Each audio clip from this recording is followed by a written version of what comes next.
Steve mweusi utakuwa mweupe huu mwaka. Wewe jamaa si umechanganyikiwa kula deki. Asa Steve kusoma unashinda hata picha uone rafiki yangu. Tuobishana nini mimi na wewe? Serious?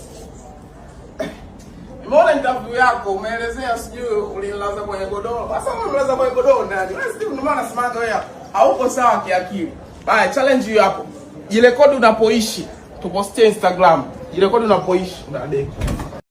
Kama alikuchallenge kwa kuonyesha mjengo wake na magari ambayo anamiliki, watu wakategemea kuwa Steve anaweza akarejesha naye kwa kuonyesha majengo yake na magari ambayo anamiliki. Ile ilikaa kitoto ama ni nini ambacho kimefanya mpaka sasa hivi hujajibu?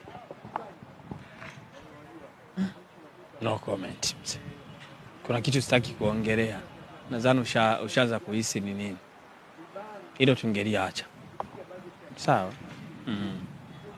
So vizuri. Mimi na miaka mingi, yule na miaka bado ni mtoto. Sasa hatuwezi tukakaa tunashindana na mtoto, inakuwa sio vizuri. Kuna vitu anakuwa hajavijua bado. Utu uzima nao dawa. Mimi sio mtoto blaza.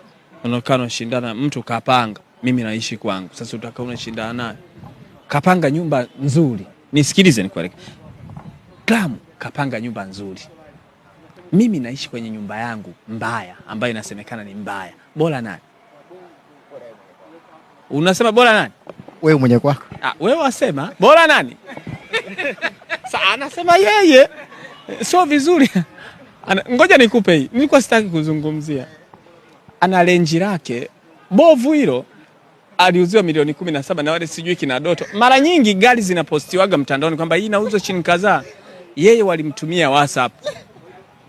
Yaani kwamba yani walimtumia WhatsApp ila hawajataka mambo mengi. Wewe una shilingi ngapi tupe hii? Bei aliyotaja.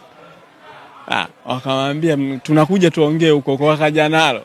Linafuka moshi hilo. Ukipanda huruhusiwi. Umesikia? Ukipanda mle ndani huruhusiwi kulikosoa. Tuseme yani inabidi tulie mle moshi kama utakohoa ili ukisema ngomba nyemeli